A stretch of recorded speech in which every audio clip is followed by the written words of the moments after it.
Feito por Elas, o podcast que discute o protagonismo das mulheres no audiovisual. Olá, eu sou Isabel Wittmann. Eu sou Estefânia Amaral. E eu sou Kel Gomes. O programa de hoje é um oferecimento do Telecine. O serviço de streaming Telecine é uma opção ótima para você ver filmes diretamente pela internet, viu, gente? Você tem lá 30 dias para testar de graça, o que é super importante, porque aí você pode explorar bem o catálogo, né, ver todos os filmes que estão disponíveis. E a assinatura pode ser feita no próprio site, que é www.telecine.com.br. E lembrando que o Telecine tem a campanha Mulheres Fazem Cinema, que é uma cinelist com muitos filmes de diversos gêneros, dirigidos e protagonizados por mulheres. No post desse programa no nosso site vai ter um link direto para o catálogo dessa campanha. E por falar em diversos gêneros, eu não sei o que tá acontecendo, que no Feito por Elas, ultimamente, a gente tem falado tanto de comédia romântica, né?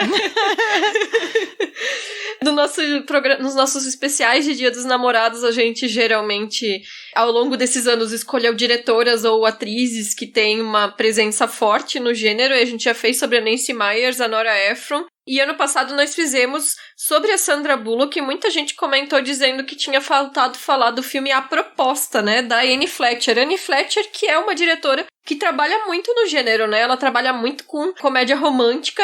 Então, se vocês podem conferir lá no catálogo do Telecine, tem diversos filmes da Anne Fletcher, incluindo o A Proposta, para quem quiser fechar a filmografia da Sandra Bullock. Fica aí a nossa indicação, acesse lá telecine.com.br. A gente também quer agradecer, antes de começar, nossas queridas dindinhas Carolina Roncone e Letícia Santino. Abraços. E por falar em madrinhas maravilhosas, se torne você também uma madrinha maravilhosa ou um padrinho maravilhoso. Quem puder ajudar a gente, né, com o nosso financiamento coletivo, ficamos muito gratas mesmo. São 7 categorias diferentes e elas são assim divididas de uma maneira que dá para todos os bolsos. Então você pode colaborar com a gente no padrim.com.br/feitoporelas e também no patreon.com/feitoporelas. E esse programa de hoje, tão aguardado, vai ser sobre As Patricinhas de Beverly Hills, que é um filme de 95, roteirizado e dirigido pela Amy Heckerling. Essa diretora, inclusive, ela completou 66 anos esses dias, né? Nós postamos nas nossas redes sociais, foi no dia 7 de maio. E ela também dirigiu outros sucessos, como o Picardias Estudantis, de 82, e o Olha Quem Está Falando, de 89. Tudo muito sessão da tarde, né? Eu torcia muito pra gente ter um programa dela, mas a gente colocou ela várias vezes pra votação nas enquetes com as madrinhas e com os padrinhos, ela nunca ganhou. Mas esse filme foi especificamente pedido pelos participantes do nosso grupo do Telegram. E aí a gente pensou, por que não, né? Vamos furar a fila.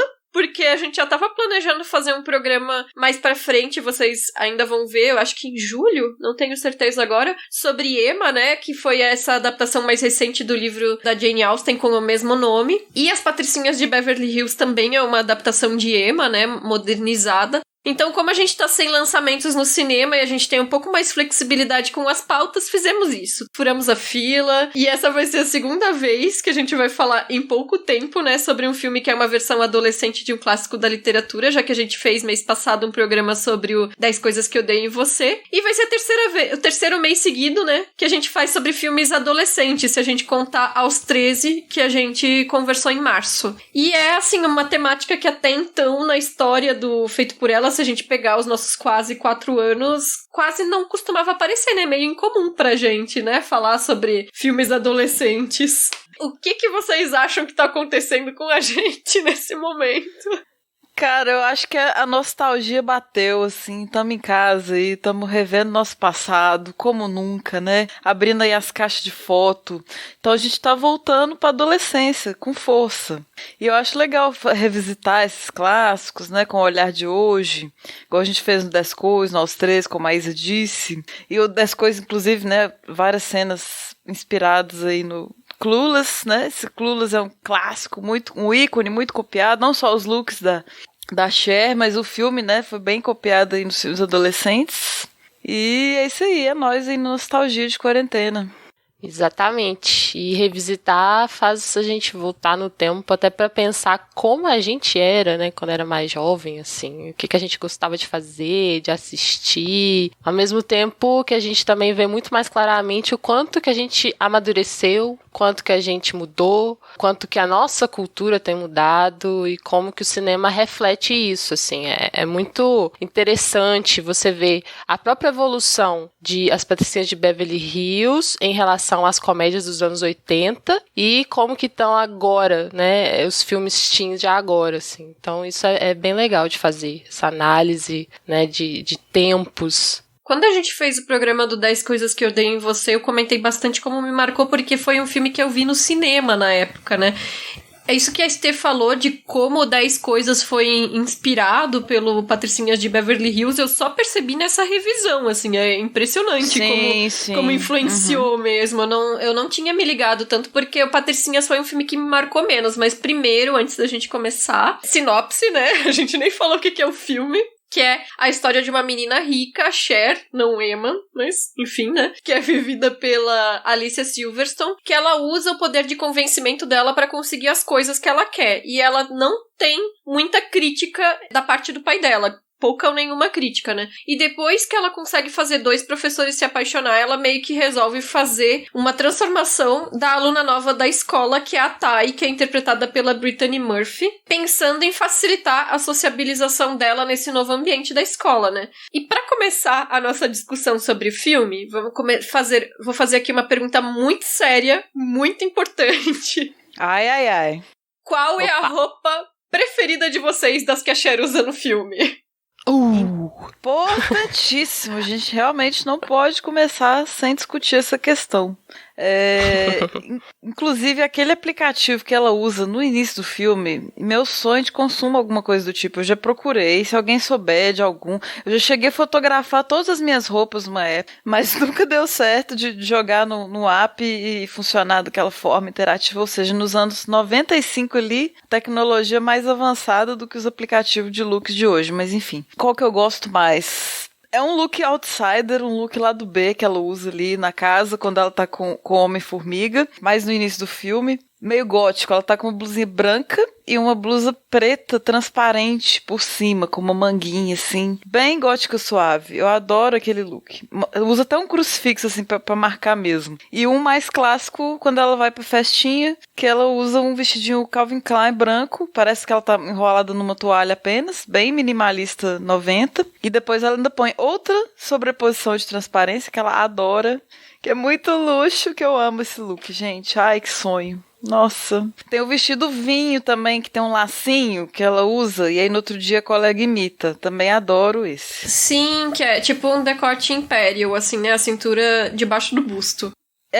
O lacinho marca, né? E aí tem uma manguinha, muito, muito fofo. Bom, eu gosto de todos, não só os looks da Cher, mas também os looks maravilhosos da Johnny. Mas para destacar alguns, assim, além desses que a Esteja falou, que são os mais minimalistas, que são perfeitos, né? Calvin Klein, sempre maravilhoso. Uma marca que eu sempre gostei, assim, por esse design clean. Tem um que ela usa quando cai a ficha que tá gostando do Josh, que é um vestido, camisa transparente, sobreposto, ela sempre tá usando sobreposição, né? Sobreposto a um conjuntinho de mini saia e mini blusa, que hoje é chamada de cropped. Tem também o icônico conjuntinho amarelo do Jean Paul Gaultier, que esse, assim, talvez seja um dos mais usados como referência para outras coisas, outros looks e modas que vieram depois, né? E uma das curiosidades do filme, eu lembrei que a troca de figurino da Cher acontece em mais de 60 vezes. Nossa!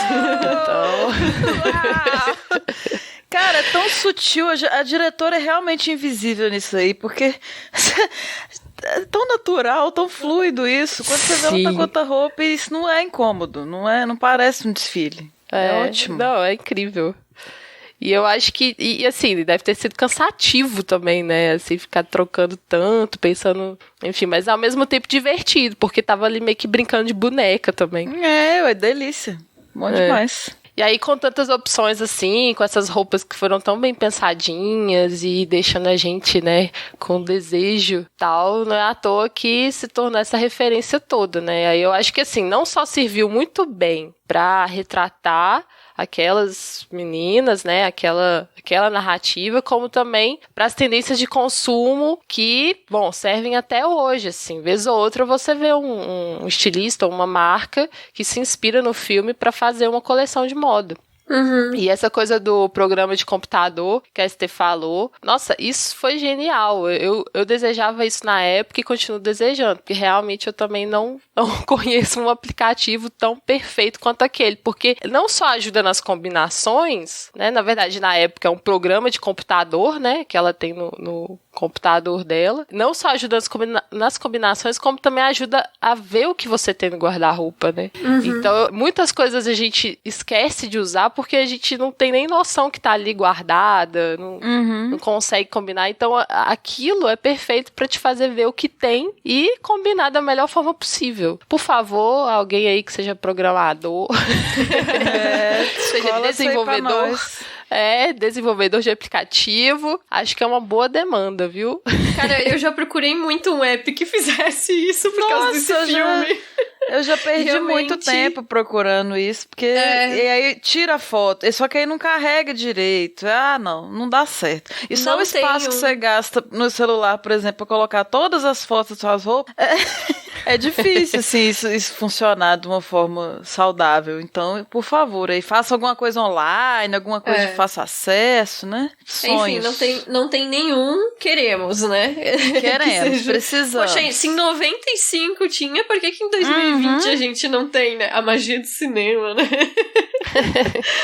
Então, e esse look que a Kel mencionou, que ela usa quando ela percebe que tá afim do Josh, né, que é uma camisa mais longa por cima de uma blusa e uma saia, eu achava estranho às vezes que eu via o filme anteriormente, e dessa vez eu achei o segundo look mais bonito do filme. Não sei o que aconteceu comigo nesses anos aí, mas eu comecei a achar esse. Eu achava a proporção muito inadequada, sabe? E agora eu comecei a achar interessante a forma como tá trabalhando a sobreposição com transparência. Agora eu acho assim que, como a Kel falou da roupa amarela dela, xadrez, né? Eu acho que o xadrez é o ponto que marca o visual do filme, né? Eu gosto de tudo que aparece em xadrez, porque tem muito essa coisa colegial mesmo, né? E tem um deles que ficou muito menos marcado do que o amarelo, mas eu acho que vestiu super bem nela e é muito bonito, assim, que é uma saia vermelha xadrez, que ela usa com uma camisa de botão branca, listrada, e um coletezinho de tricô vermelho, e é uma faixa no cabelo também vermelha. Enfim, assim, acho que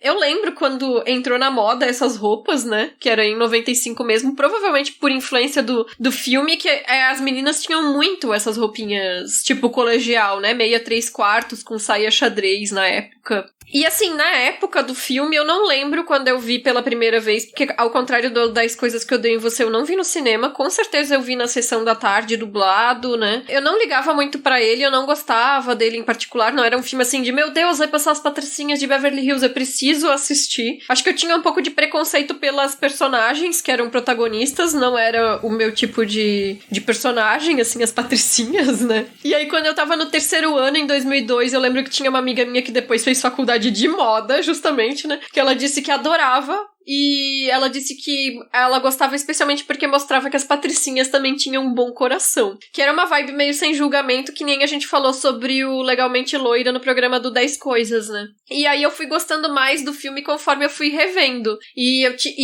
eu tava olhando meu Letterboxd, eu comecei a usar o Letterboxd em 2012. Nesses últimos 8 anos, eu tinha assistido 2 vezes ele. Dei nota 4 nas 2 vezes. E dessa vez eu subi pra 4,5, porque eu comecei a ler o livro Emma, né? E a adaptação e a transposição pro filme eu tô achando fantástico. Eu não terminei o livro ainda, mas o que foi feito do que eu li até agora, assim, eu achei que funcionou muito bem, assim. E aí eu queria saber de vocês, o que vocês lembram de quando viram o filme pela primeira vez? Como que foi pra vocês essa relação com o filme? Primeiro, Isa, você tem Letterboxd desde 2012. Eu não sei se é 2012 ou 2013, porque eu passei um pouco as informações pra lá, mas tu lembra que lá no Cinema em Cena eu ficava falando pra todo mundo usar o Letterboxd? Tipo... Não, pra variar, né? Isa é sempre inovadora. Isa sempre é a primeira a saber dos negócios before you was cool. Porque custei até essa rede maravilhosa e Isa tava aí desde os primórdios. Mas voltando ao... mas não foi por falta de insistência. Eu fui baixar bem depois disso. Sei lá, 2015, provavelmente. Mas, então, eu não li o livro ainda, respondendo tudo fora de ordem aqui. Preciso ler esse livro. Depois que eu vi esse filme, então, eu tô curiosíssima. E vamos gravar depois, né, de outro Ema. E também vi na Sessão da Tarde, claro. Todo mundo deve ter visto esse filme na Sessão da Tarde. E eu era muito nova na época, eu tava vendo outras coisas. Então, não sei, não me pegou tanto nas primeiras vezes, assim, na Sessão da Tarde também. E eu fui rever em 2017, né? Eu tava, tipo, passando na sala, assim, e minha ex-cunhada estava assistindo, e aí gente, Patricinha.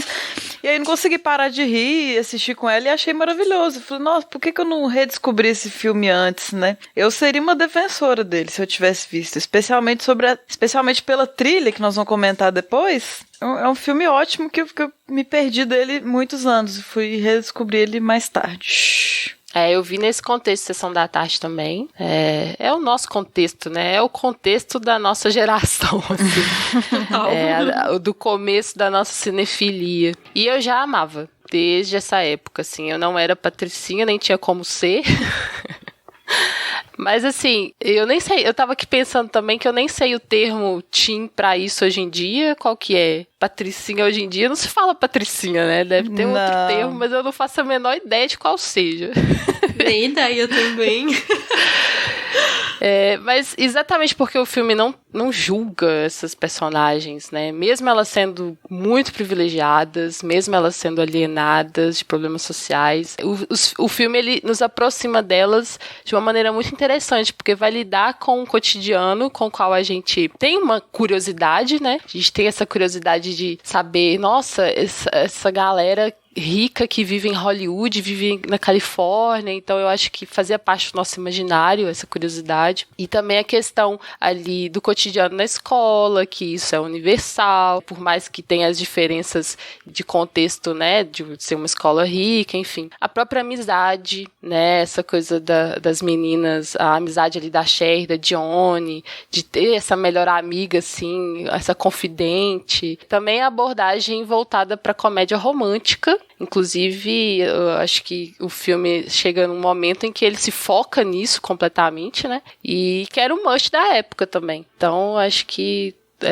essas coisas todas estavam ali bastante reforçadas para me manter interessada, e aí eu já gostei de cara, assim. Como a gente mencionou a questão de ser uma adaptação da Jane Austen, né? E aí falando do filme enquanto adaptação, né? Como eu falei, eu não terminei de ler o livro, assim, mas tem duas coisas que eu acho que o filme, ele capta super bem da escritora, assim, que a primeira coisa é o aspecto do humor, que tem um humor, assim, meio ácido, alguns comentários, algumas críticas, assim, aos próprios personagens, né, que é uma coisa que a Jane Austen faz muito, nessa coisa da comédia de costumes mesmo, né, e a segunda é como as relações de classe aparecem na história, né, porque os personagens, eles se relacionam, a maioria das vezes, por causa de status social, né, então, a Kelton mencionou a Dione, né, que é a melhor amiga da Cher, né, que é interpretada pela Stacey Dash.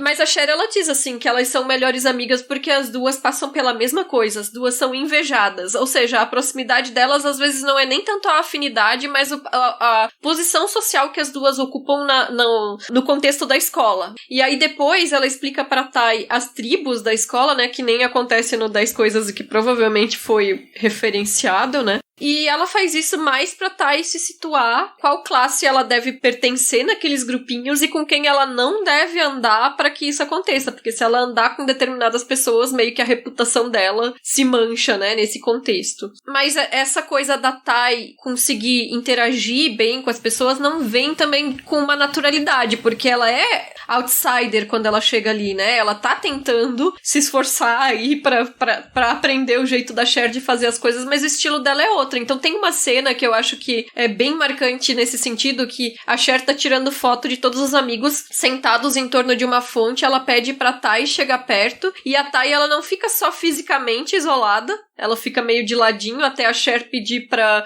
um dos meninos passar o braço ao redor dos ombros dela, né? Como também todas as meninas estão usando tons de vermelho e a Tai tá de verde, que é a cor que é oposta, né, no círculo cromático. Então, assim, ela fica visualmente completamente desconectada dessas pessoas que estão ali tirando as fotos, né? E aí tem essa questão dos relacionamentos, né? Porque os namoros, eles também são pensados nessa coisa da manutenção do status de quem tá ali na escola, né? Que é pensar assim, com quem tu podes e com quem tu não podes namorar, se quiser manter aquele lugar que tu conseguiu adquirir na escola, né? E isso muda no final, na trajetória da Cher, né? Quando ela começa a descrever as qualidades dos amigos dela para além do que eles acrescentam para ela em termos de status, para o que eles apresentam pessoalmente para ela, né? E o que ela consegue aprender com eles, que aí ela começa a ver eles pelas suas características boas mesmo, né?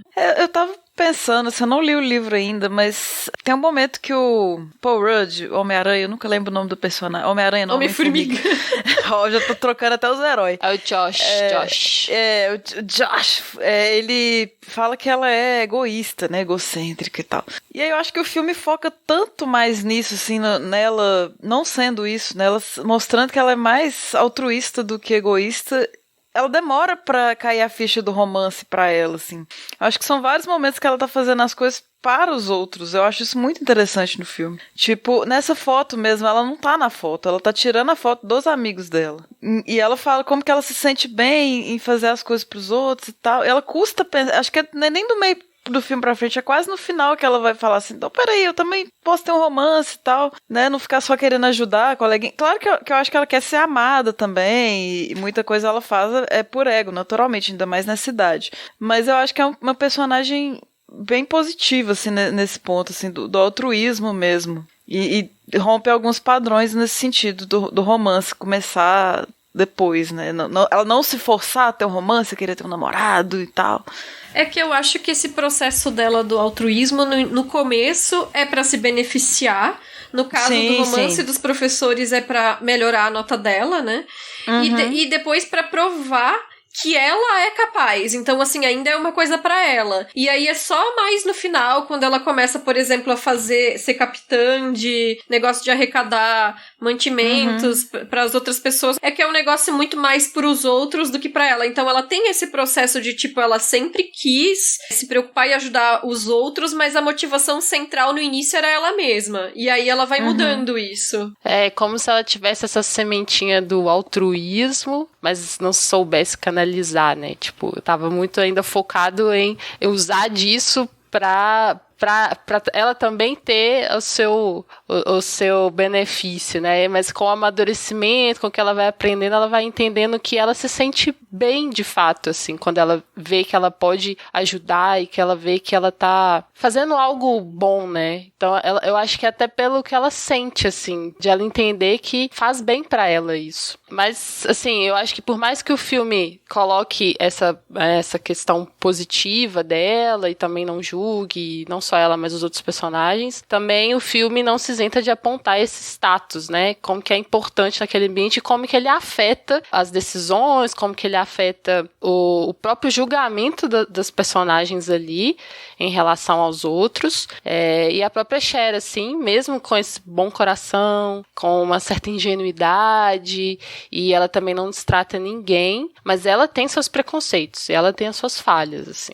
Eu acho importante o filme colocar isso pra também não ficar só no frufru, só na olha como somos legais. Idealizado, enfim, né? Idealizado. Então, assim, é legal, porque em uma cena da casa dela, por exemplo, ela trata a empregada como mexicana, né? E aí o Josh corrige ela, fala, não, ela é de El Salvador. E ela não se importa com isso. Ela fala algo do tipo, é tudo a mesma coisa, sabe? Whatever.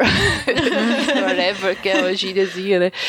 E aí ele explica pra ela que não pode pensar assim, porque se ela se importa se ela acha ruim quando alguém pensa que ela é de outro bairro, tipo assim, não do bairro onde ela mora, imagina ela que tá fazendo, sabe, tá apagando uma nacionalidade, uma etnia. Óbvio que ele não fala com essas palavras, mas é o que ele tenta criar essa consciência nela, né? Então também há essa crítica, né, em como ela não tem essa consciência mesmo e não se importa com isso.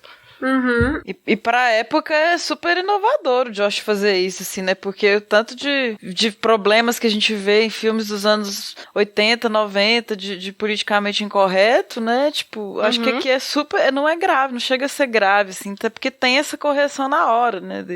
Exato. É o filme mesmo que tá apontando, assim, essa crítica. Olha, essa pessoa é alienada. Essa pessoa, ela é legal, bom coração, mas ela é alienada. E também já é essa evolução de filmes dos anos 80 também, né? São pequenas evoluções que você vai percebendo, assim.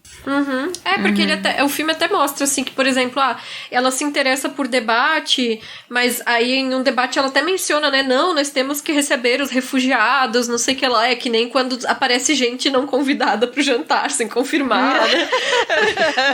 mas é isso, assim, ela tem uma certa preocupação com alguns assuntos, mas fica tudo na superficialidade. Então ela não faz questão de distinguir o que é México e o que é El Salvador. Pra ela isso não tem ainda uma importância, né?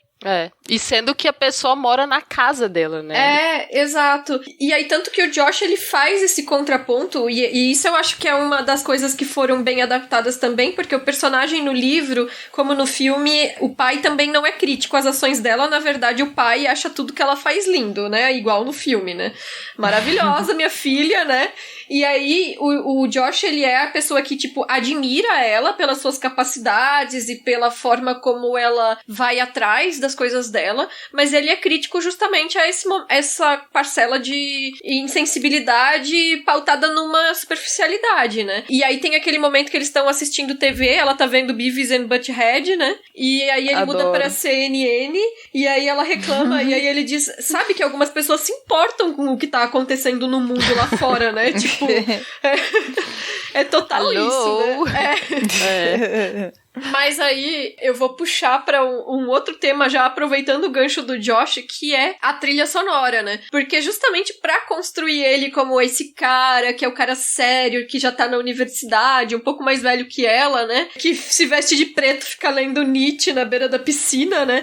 Aí eles usam a música assim, tipo, ele fica ouvindo música melancólica, Fake Plastic Trees, não sei. Enquanto que na escola dela as referências musicais são completamente outras, né? Então tem uma cena que um colega dela diz assim, que o jeito como ele encara Rolling Stones é como os filhos dele vão um dia se sentir sobre Nine Inch Nails. E aí outro diz assim, eu perdi meu CD do Cranberries. E aí tem uma cena do All By Myself, que agora pra mim vai ser sempre Bridget Jones, né? Não tem mais como, tá vinculado. E aí eu fiquei pensando nesse uso e referências de músicas pop da época, né? Pra compor esses personagens, né? Que aparece muito, assim, no filme, né? E o que vocês acham dessa trilha do filme? Não, maravilhosa, né? Vocês já estão ligados que eu gostei demais. Mas assim, até que não tem tanto... Eu não acho que tem não destoa, não, sabe? Tirando All By Myself, que é uma música bem pop e tal, nem é a versão da Celine, né? Acho que a versão não é original, porque o original eu descobri que é de um cara. Mas é uma outra cantora cantando. Não ficou tão icônica igual a de Bridget Jones. Mas, assim, Radiohead pra Nine Inch Nails tem uma proximidade, assim, hipster muito grande. Tipo, é tudo... A trilha é toda muito lado B, sabe? É tudo muito músicas alternativas dos anos 90, assim. Até Cranberries mesmo, tipo, é um pop alternativo, um pop indie, assim. Em tudo, tanto na escola quanto em casa, né? E eu amo essas músicas. Radiohead, tipo, minha banda preferida oficial, assim. A banda que eu falo pra todo mundo que é a banda preferida, né? Porque são muitas, mas... E apesar disso, assim, apesar de ter essa conexão com a MTV, né? Cita na real também, igual no 10 Coisas também cita.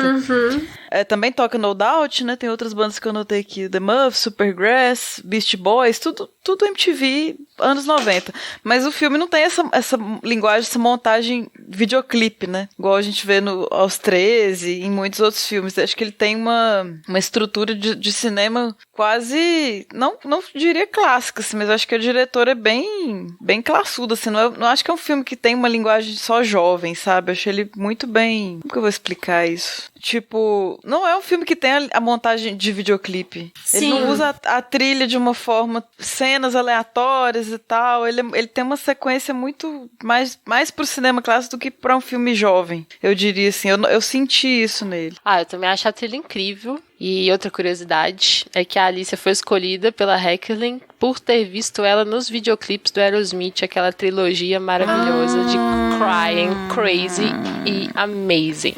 Faz sentido demais. Muito bom. Falando em videoclipe, né? Exatamente, assim. Foi a parte de ter visto ela ali no videoclipe que ela falou, essa menina vai ser a minha Cher. E acertou demais, né? Porque vamos combinar. As expressões que a Alicia traz pra Cher, pra mim, assim... depois do figurino, são as coisas mais marcantes. E, bom, voltando à música, eu acho que é também o que ajuda no sucesso do filme, porque entende ali o que os jovens escutam em suas diferentes tribos, né? Não tá interessado em colocar só o que é pop, como você falou, também tá interessado em colocar o que é alternativo, porque o filme também tá ali lidando com... diferentes tipos de jovens ali, e eu acho que traz isso pra trilha. E aí, esse sucesso todo. E com todos os estereótipos também sendo bem utilizados pra história e pra sátira, porque o Josh, pra mim, é um desses estereótipos, né? Esse cara que, né, vai usar ali essas roupinhas que, inclusive, são roupas que o próprio Paul Rudd levou dele pra vestir o Josh. Que legal, gente. É porque gastaram tanto com a Cher que o resto do elenco todo se vira aí nos looks. Se vira aí nos looks do Josh. E aí é essa coisa, né, do cara que é universitário e é mais melancólico, aí escuta Radiohead, vê. Essa cena dele lendo na piscina com um óculos Wayfarer é outra icônica também. Então, assim, isso tudo ajuda pro sucesso do filme, né? Porque música sempre é importante em qualquer fase da vida. Mas na fase da adolescência, eu vou te falar, eu acho que é a fase que mais pega, porque é a fase que a gente mais precisa.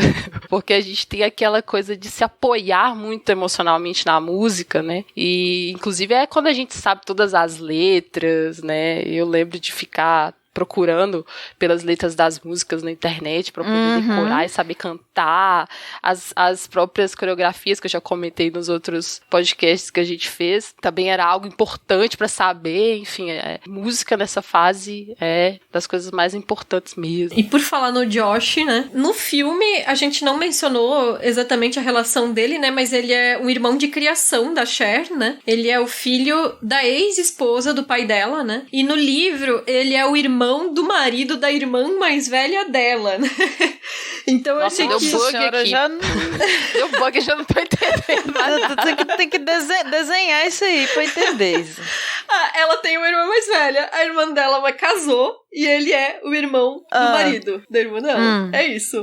Então é mais distanciado. É mais distanciado. Eu achei interessante porque a ideia é criar essa ideia de um laço de fraternidade entre os dois, né? Já que ele é essa única pessoa que tem uma visão crítica sobre as ações dela, né? Ao mesmo tempo que ele admira ela, enfim, né? Só que ele tem esse comportamento de irmão mais velho, né? De ressaltar essas críticas, né? Só que eu acho que fica meio difícil de transpor esse tabu, né? Porque, enfim, é diferente ser um cocunhado e ser um irmão, né? Assim, eles no filme eles foram criados como irmãos, mesmo não sendo irmãos biológicos, né? E aí eu achei... Tem uma hora que ele vê ela e ela tá de slip dress, né? Que é aqueles vestidos camisola dos anos 90 de alcinha fina, né? E ele fica de queixo caído olhando ela, né? E assim, no filme ela só tem 16 anos, né? Eu fiquei assim, pensando que talvez essa transposição com uma proximidade tão maior do que no livro cause um pouco de incômodo, porque... sei lá, essa coisa de irmão, né? E aí ele ainda fala que vai ficar de olho nela pro pai dela, assim. Eu achei bem estranho. Assim... tem esse reforço em algumas cenas que eles ficam falando, eu não sou seu irmão, você não é meu irmão e tal. Mas mesmo assim, a gente tem essa noção, né, de meio irmão e de repente romance. É um pouco estranho mesmo. E essa cena e algumas outras eu acho incômodo, apesar de que 16, 14, 13 pro cinema sempre foi sexualizado, não só pro cinema, né, pra vida. Então não é, tipo assim, maioridade, a menina começa a ser observada e elogiada, vamos dizer assim, numa linguagem mais pura, pra não dizer assediada. Acho que isso rola desde sempre, então já é um problema mais fundo do que isso, assim. E ele, né, Paul Rudd decepciona nessa cena, porque ele é super machistão, assim, tipo, você vai deixar ela sair assim, sabe, com o pai dela. Então essa cena é pai, assim, é o que fez o filme perder uma estrela pra mim. Né? E acaba que é uma desculpa pra ele ir também observar a menina, então cai nos problemas aí, né? Só que aí eu acabo perdoando tudo isso, porque que casal fofo, pelo amor de Deus. Aí eu fico babando, fico suspirando e babando, então eu perdoo tudo. Eu perdoo as preguiças, tudo por causa dos dois.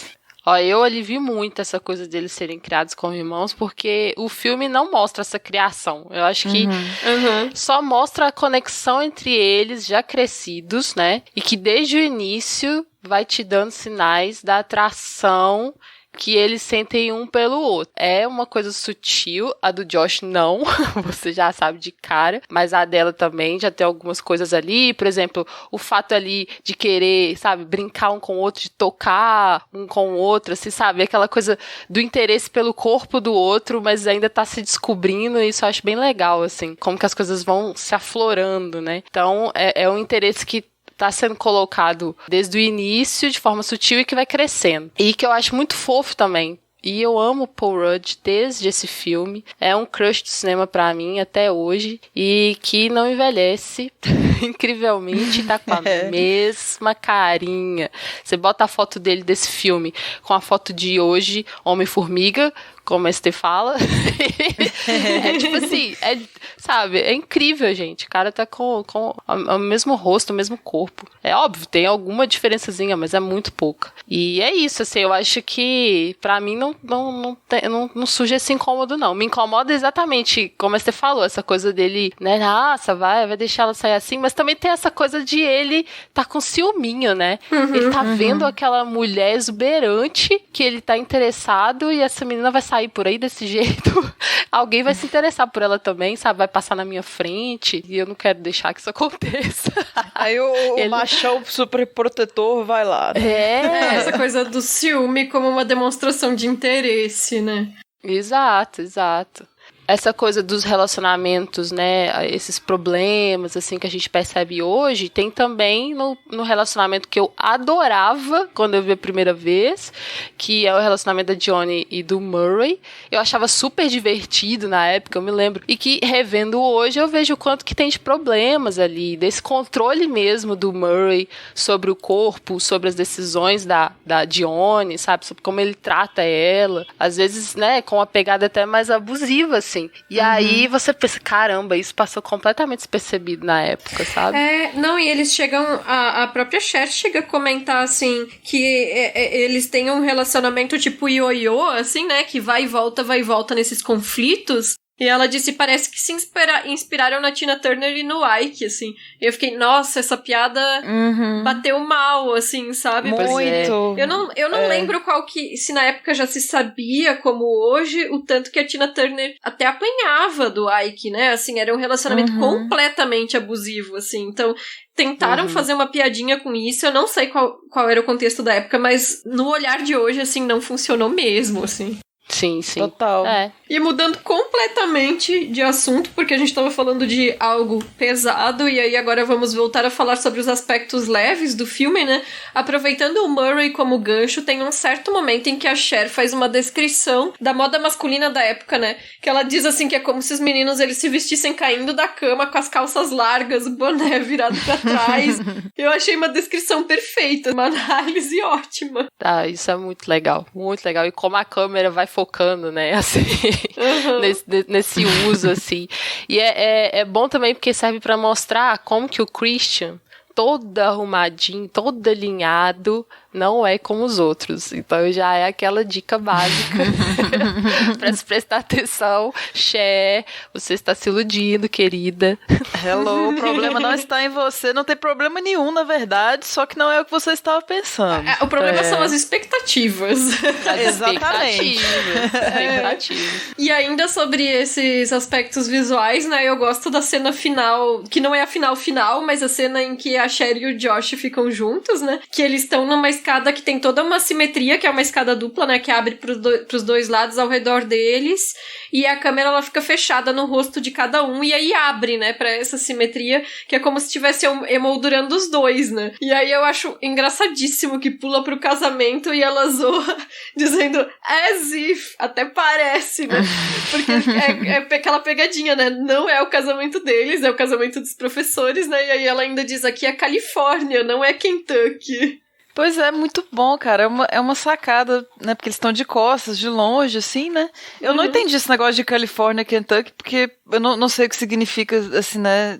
Qual é a tradição de Kentucky em relação a casamento. Eu não sei se isso tá no livro, mas mesmo assim a piada visual funcionou. É só pra dizer, o livro é na Inglaterra, né? Só pra dizer que é tipo, verdade. Kentucky é caipira. E tipo, Califórnia, nós somos moderninhos, ninguém casa com 16 anos, né? Tá. Eu acho que até hoje, né, Kentucky é tido assim como um dos estados mais conservadores. Então tem essa coisa das tradições, do casamento. Bom, e Califórnia, né, aquela coisa moderna, moderninha. É o povo da cidade falando do interior, né? Por aí. Gente, e o filme é cheio de sacadas geniais. Tem uma outra que a diretora filma o telefone preto, que seria o monolito, e toca a música de 2001, Uma Odisseia no Espaço, do Kubrick. Eu falei, meu Deus, que referência genial. E tem muitas referências no filme, né? Assim, fora essas musicais que a gente citou, tem uma hora que a Cher confunde, que o menino, o Christian, fala, você gosta de Billie Holiday? Ela adora ele. Na verdade, é a cantora, né? Então ela faz essas confusões, apesar de eu achar que ela é muito inteligente, assim, tipo, ela tem uma cultura bacana que ela não se importa em demonstrar, eu acho que ela tem boas referências. Tem uma cena, outra cena desconfortável, que ela tá no carro com um garotinho, que é uma cena de quase abuso, que ela fala, gente, eu tô tendo uma Twin Peaks experience, né? Tô tendo uma experiência Peaks, que quem viu a série vai entender o momento Laura Palmer que ela tava ali, né? Perigoso, e tem um momento que ela tá assistindo desenho animado, que ela fala que eles que são personagens existencialistas. Então tem várias dessas sacadinhas, assim, que nessa referência eu fiquei chocada como a diretora soube empregar tudo isso muito bem. E tu falou das referências de cinema, né? Além das de trilha sonora que a gente tinha mencionado, eu fiquei pensando isso, né? Porque elas também têm muito essa coisa de, tipo, ver coisas no cinema. Então, quando ela sai com o menino, eles vão ver filmes do Tony Curtis, né? E tipo, são filmes que são ícones do cinema LGBT, que é Quanto Mais Quente Melhor, e Spartacus. E aí elas também falam de ver o filme novo do Christian Slater no cinema, né? Tem um momento em que ela desmente uma namorada do Josh, que já é universitária também, porque a menina faz uma citação do Hamlet e aí ela corrige, e aí eles ficam tipo, até parece que você leu Hamlet, né? E ela tipo, não que eu tenha lido, mas eu vou assistir o filme com o Mel Gibson, né? Gracinha. E não é o Hamlet que fala essa frase, né? Muito bom. Então, do jeito torto dela, ela tem uma cultura, né? Interessante. Essa adaptação do Hamlet com Mel Gibson é a pior possível, então é isso.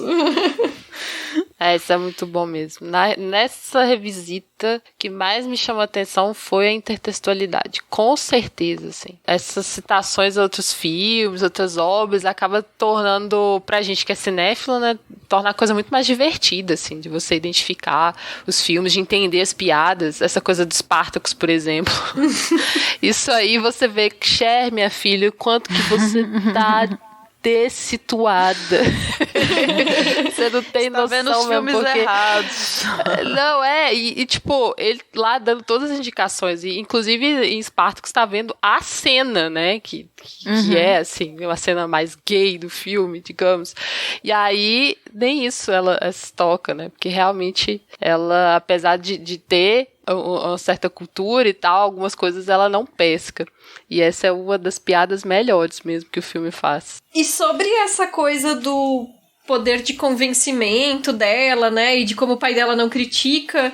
E aí tem um momento em que ela tira um C no boletim e ela consegue passar pra A- só conversando com os professores, né? E ele chega a dizer pra ela, assim, que ele não poderia estar mais orgulhoso do que se fosse baseado em notas reais, né? Tipo, ele acha que realmente, assim, essa lábia dela é algo admirável nela, né? É uma habilidade, né? E aí tem no YouTube um vídeo ensaio que eu tava assistindo, que é do canal The Take, que o nome é Cher, Master of the Argument, que é Cher, a mestra da argumentação, né? E nesse vídeo eles analisam como que a Cher lida com o debate em várias esferas, assim, da vida dela. E aí, quando ela recebe a avaliação do professor de debate que ela não pesquisa nem estrutura os pontos dos debates que ela participa, como que isso tem a ver como ela vive a própria vida dela, né? Que no início ela não tem as regras, porque ninguém critica, e ela não tem estrutura porque tudo fica nessa primeira abordagem que é inicial, que é mais superficial, e aí ela pega essa crítica e ela vai se construindo e mudando em cima disso, né? Que aí é essa proposta dela de começar a fazer as coisas pra fora, assim, né? Não mais nessa forma superficial, né? Eu achei uma análise bem bacana, eu acho que conversa bastante com o que a gente mencionou aqui na nossa discussão de hoje, mas mostrando como isso tem relação direta com essa habilidade dela da lábia, né? E a forma como ela usa isso na aula de debate e na vida dela, então interliga esses pontos. E eu vou deixar o link para esse vídeo no post no nosso site, então. Não, quero ver isso, achei bem interessante mesmo. E eu tava aqui, enquanto você falava, eu tava aqui pensando que essa habilidade dela, né, de argumentação e tal, eu acho que deve gerar um certo orgulhinho no pai, até também porque ele é advogado, né? Uhum. Então, de certa forma, ele tá vendo ali algo que é dele, sabe? Sim. Que, nossa, minha filha tá aprendendo comigo, assim, porque eu sou advogada e tal, acho que tem um certo orgulho nesse sentido. E, ao mesmo tempo, eu fiquei pensando também que ele ser tão permissivo pode ter a ver com a questão de ela não ter mais a mãe, né? E aí ele fica nesse... Bom, aí eu já tô fazendo uma extrapolação aqui, tá, gente? extra filme, porque eu acho que o filme não dá informações suficientes pra isso, mas, assim, analisando o personagem em si, pode ser, sabe, um jeito dele de tentar amenizar essa falta da mãe, sabe? De ele não conseguir ser tão rígido com ela, né? Ser tão... Porque ele vê que ela tem essa falta. Então ele deve se sentir assim, cara... Essa menina... E ela já cuida de mim, porque tem uma coisa que ela faz muito, que é cuidar dele, né? Tipo, da alimentação dele e tal. Então eu acho que rola esses atravessamentos aí. Com certeza. E até no vídeo é uma coisa que eles comentam isso, o fato de ele ser advogado, né? E isso que tu falou. E também legal, e também o fato de que a gente percebe que ela sente falta da mãe porque ela conversa, por exemplo, com o quadro, né? Olha, mãe, tirei nota tal, não sei das quantas, né? Que é uma coisa assim, que é uma ausência, a mãe, né? Que já faleceu, né? Então, com certeza tem relação.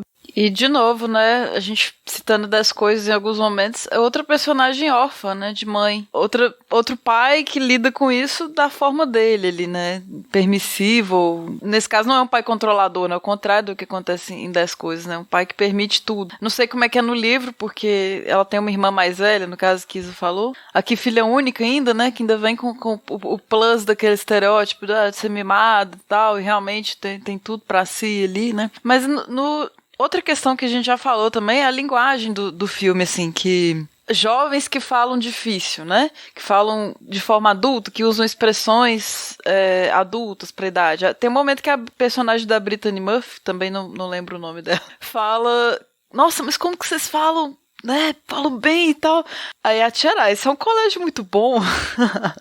Né, tem outros pontos que ela dá dicas, né? Tipo, por que você não usa essa palavra aqui? Porque ela significa tal coisa. Apesar da literatura, entre aspas, dela ser totalmente questionável, né? Ela lê livro de dieta e tal. Como é que é? Homens são de Marte, mulheres são de Vênus e tal. Mas tem toda hora essa brincadeira, esse contraste com a cultura dela e a alienação, né? E ela até estudar num colégio bom e coisas de uma menina de 16 anos, né? Que é normal você não ter uma articulação impecável, uma pesquisa, e enfim. E, no geral, eu acho, já falei isso lá atrás, mas acho a personagem surpreendente, assim, acho que ela rompe com o que a gente espera de uma patricinha mesmo, nessa transição dela de ser mais altruísta. Acho que ela tem esse julgamento, a menina que só vai pro shopping. Mas se for reparar, não são muitas cenas que ela tá no shopping, que ela tá comprando efetivamente dentro de loja, né? Igual aquele filme da Coppola que os meninos estão roubando os famosos, que é tudo consumismo exacerbado. Bling ring. Aqui você já... Isso, aqui você já vê ela saindo da loja com a sacolinha e tal. É mais sutil essa coisa do consumismo aqui. Eu acho, né? Eu acho isso interessante. E acaba que ela é uma personagem que rompe alguns desses estereótipos da comédia romântica e tal. Apesar do inevitável final clichê, acho que o filme é muito mais positivo nesses sentidos todos, assim. Não é dos mais problemáticos que a gente... Longe de ser um dos filmes super problemáticos que a gente tem discutido aqui, né? Uhum. Eu acho que essa coisa do consumismo não foi focada até porque já tá dado ali, né? Pelo ambiente, por como essas pessoas vivem em seus privilégios mesmo, assim. A própria troca de roupas já indica isso, assim. Quem é que pode ter tantos looks maravilhosos todos os dias e mais de um look dentro de um mesmo dia, enfim. Então, essa coisa do consumismo, ela meio que já tá ali dado, assim, já faz parte. Então, o filme não se foca nisso porque faz parte mesmo. Agora, essa coisa do altruísmo eu também acho que é legal, e voltando um pouco, assim, porque a gente comentou antes, só para acrescentar que eu sinto que ela também usa isso misturado ali com uma certa vontade de controle sobre as situações e sobre as pessoas, sabe? Nessa posição dela, de ter privilégios, de ser o que ela é, de ter o que ela tem, ela consegue fazer isso de uma maneira que parece natural, né? E por ela ser admirada, assim, então ela consegue influenciar muito, muito bem, assim, também. Então ela meio que começa ajudando os outros de uma forma, assim, pensando no melhor que ela acha ser melhor para aquelas pessoas. Então, Sim. assim, né, essa coisa do controle também ali. Porque, por exemplo, quando ela determina que a Tai precisa namorar o Elton, né? E não o Travis. O Travis é skatista. É nítido o quanto que a Tai e o Travis têm uma conexão, sabe? Só que ela não quer que isso aconteça. Ela quer que aconteça com o Elton, que inclusive tá muito mais interessada nela, né? Mas enfim, então ela tem esse desejo também por controle e tal. Manipuladora, que é na real, né? Tipo, ela é carismática, mas é é sutil, né? Ali não é bem um altruísmo puro, né? Exatamente. Longe tem disso, essas com camadas, certeza. sabe? Essas nuances dela, assim, que eu acho interessante, assim, como que ela é complexa, apesar de tanta superficialidade nesse mundo consumista e de privilégio. Total. Perfeito. E essa coisa do controle, eu acho que vem muito dessa primeira situação em que ela consegue fazer os dois professores se aproximarem e se apaixonarem, porque a partir dali ela acha que tá dentro das capacidades dela tratar as pessoas em torno dela meio como marionetes desses desejos, assim, né? É pro bem das pessoas, é pro bem dela, mas ela enxerga ali essa possibilidade dela de conseguir colocar as pessoas nos lugares aonde ela quer que essas pessoas estejam, né? Sim. Mas assim, pensando nesse filme agora, nesse momento de revisão, o que me chama muito a atenção, tendo feito, né, o programa do 10 Coisas que Eu Dei em Você tão recentemente, é que, assim, na minha memória afetiva, eu sempre amei o 10 Coisas por essa conexão de ter visto no cinema, com a mesma idade, enfim, e esse é um filme que eu tive Meio que assim, a gente era muito novinha, né? Porque ele saiu, eu tive um conhecimento mais posterior dele, né? Então, não tive essa mesma conexão imediata, mas olhando como roteiro, como direção, como adaptação, eu acho um filme superior a 10 Coisas que Eu Dei em Você, o que me coloca num problema gigante, porque eu dei 5 estrelas pro 10 Coisas que Eu Dei em Você. Nossa! Então temos esse problema aí, que é assim, aí entra também, a gente comentou isso no programa do 10 Coisas, que foi o fato de que a Camila não tinha visto 10 Coisas na época, por exemplo, né? E a gente lida com uma memória afetiva, e de que forma a memória afetiva, ela influencia em uma avaliação, mesmo uma avaliação crítica, em relação a uma avaliação mais distanciada, né? E aí, aqui, esse problema ficou escancarado, porque Patricinhas de Beverly Hills claramente é um filme melhor escrito, melhor dirigido, melhor atuado, e eu não tenho como dar uma nota melhor do que o 10 Coisas que Eu Dei em Você. É, total. E o que tá no filme, o que tá na gente, né? Também essa memória afetiva e o filme em si, né? Porque a gente vai ter o carinho pelo 10 Coisas, com certeza, mas sem dúvida, eu gosto ainda mais, mas o Patricinhas é bem, a construção dele é melhor, assim. No geral, ele é um filme mais bem feito, é um filme melhor. Mais bem resolvido, né? Mais bem resolvido, apesar da nossa conexão ou não, é um filme bem melhor, com certeza, também concordo. Eu não revi, eu não gravei 10 Coisas que Eu Dei em Você, infelizmente, então isso aí eu não posso comentar em comparação. Mas uma outra coisa que eu acho bem massa, assim, das Patricinhas é a construção dos diálogos, né? Esse humor super inteligente, assim, que ele tem. E rápido, né? Eu gosto disso, acho bem, bem massa. Bem Jane Austen. Trocadilho infame da Estê. Jane Austen. Ótimo. Gente, vamos seguir Feito por Elas em todas as redes sociais. Ajuda aí, especialmente o Insta, né? Que eu tô postando mais lá com todo carinho. Então, quase com 5 mil. Daqui a pouco a gente desliza pra cima. Então, vamos seguir, compartilhe. Twitter, que a Isa faz a curadoria maravilhosa. Facebook, ainda temos. Enquanto tiver essa rede, acho que resistiremos lá. Tem o Letterboxd do Feito por Elas, com as estrelinhas. Temos o iTunes. Além do site do feed, os programas também estão disponíveis no Spotify, no Deezer e no YouTube. Lembrando, gente, que tudo que a gente citou aqui de extra, a gente vai deixar linkado lá no post, no nosso site. E por falar em links, queria relembrar que temos newsletter quinzenal para os padrinhos e nossas madrinhas, em que a gente compartilha dicas de filmes no streaming, estreias no cinema que por enquanto estão paralisadas, né? Infelizmente, mas que é preciso. Enfim, e dicas também do que ler e várias coisinhas legais para vocês nessa newsletter para quem nos apoia. Lembrar também do nosso grupo no Telegram, vocês estão convidados a participar do grupo, que a gente fala sobre cinema, mas também sobre várias outras coisas, incluindo sobre bichinhos. Importante. Nossos pets amados. Feito por Elas, pets. Exatamente. Então, pets. chegue mais, que você vai ser bem acolhido lá, não só por nós, especialmente pela Isa, que é quem está mais presente, mas também por todo mundo que está lá. É um grupo muito bacana, e reforçando o agradecimento ao grupo que sugeriu, né, essa pauta para o programa de hoje. E o nosso próximo programa vai ser sobre A Favorita, que está disponível no streaming do Telecine. Mandem comentários sobre esse programa de hoje para o nosso e-mail, contato@feitoporelas.com.br, ou deixem no nosso site, feitoporelas.com.br. Obrigada pela audiência e até o próximo programa. Beijo, pessoal. Beijo, gente. Fique em casa. Se cuide. Até a próxima. Fique em casa. Beijo, beijo. Esse programa foi pesquisado, pautado e roteirizado por Isabel Wittmann, Kel Gomes e Stefania Amaral. Edição, Isabel Wittmann. A arte da capa é da Amanda Menezes. A vinheta de abertura é do Felipe Aires. E a locução da vinheta é da Débora Garcia.